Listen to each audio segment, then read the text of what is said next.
Good day mga boss.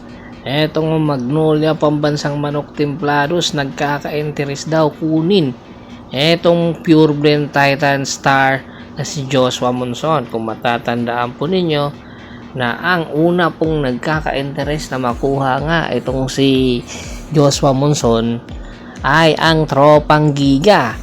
Malapit na nga sana ito ma-approve ng PBA Commissioner's Office. Kanya lang ay binira muli ng may-ari ng Titan dahil nga hindi patas yung trade.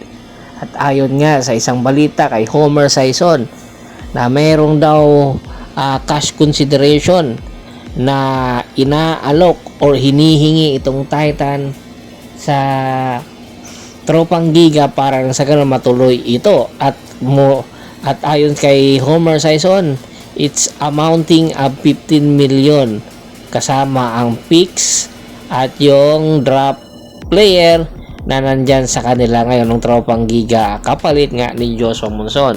Pero ngayon ay isa raw sa nagkaka-interest na naman itong Magnolia, at ayon nga sa isang ulat, magbibigay din po ang Magnolia ng player plus cash consideration daw para nang sa ganon matuloy ang negotiation na pagkuha ng Magnolia Pambansang Manok Templados kay Joshua Monson. Ito ngayon yung nakikitang paraan para makuha ng Magnolia Pambansang Manok Templados itong si Joshua Monson sa Titan Ultra. At inaasahan kung sakaling matuloy ang nasabing negotiation na nagaganap involving dito kay Joshua Monson, ay magpapalalim po ito sa lineup netong Magnolia Pambansang Manok Templados.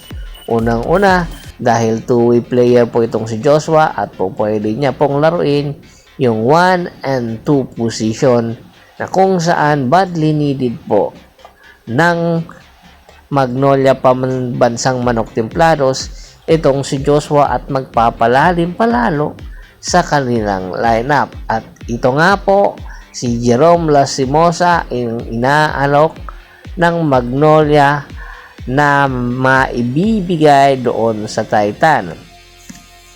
Kung ikukumpara po ninyo yung dalawang player, ay mas bata po itong si Jerome, at ngayon umaangat po ang kanyang karera or kanyang performance simula mag-umpisa ang Governor's Cup. Kaya marami po ang nagtataka kung bakit po ito ang ibibigay.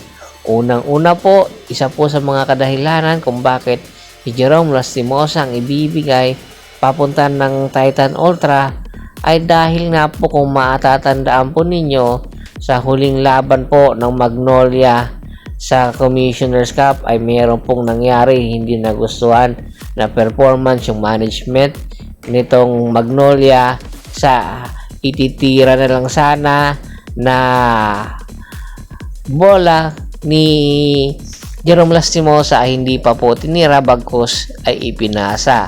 Doon po sa huling shot na yon ay talagang nakapag-desisyon yung Magnolia na kinakailangan na talaga nila napakawalan at maghanap po ng bagong player na po pwede po makapalit kay Jerome Lastimosa. At nakikita po nitong Magnolia yung potensyal na meron po kay Joshua Monson.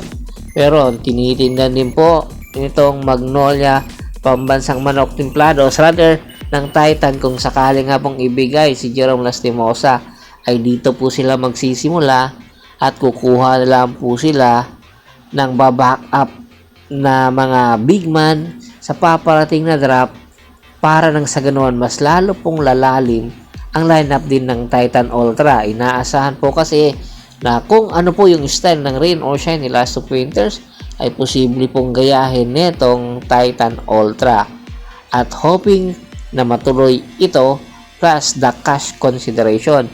Hindi man po mabigat ang ibibigay o kalaki ang ibibigay na cash consideration ng Magnolia, ay tiyak mapapakinabangan po yun ng Titan Ultra na napapabalita daw po na kulang ang kanilang budget sa pagpapasahod ng mga players dahil nga po nagsisimula pa lang po sila sa PBA Kaya po, unti-unti nila pong pinapakawalan yung kanilang mga star para nang sa ganon ang kanilang ipapasahod ay hindi ganon kalaki ang mga ibibigay na amount dahil gusto nila maging long term at meron pa ngang balita na posible po yung SJA ang magiging backup na pinanser nitong Titan Ultra. Tingin nyo ba matutuloy ito?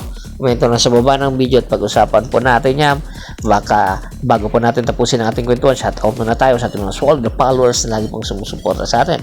Kay Kagawad at sa kinudukusin ng Hagon ng Bulacan, Anthony Laki Aaron at sa Laki Aaron Family, Jerome Sideño, Ricky Lanza ng Ricky Rider TV ng Tansa Cavite at pakibisita na po ng Facebook page ko na Happers PH Triple Doso at Boston para po sa mga karagdagan sports balita. Hanggang sa muling kwentuhan, maraming salamat po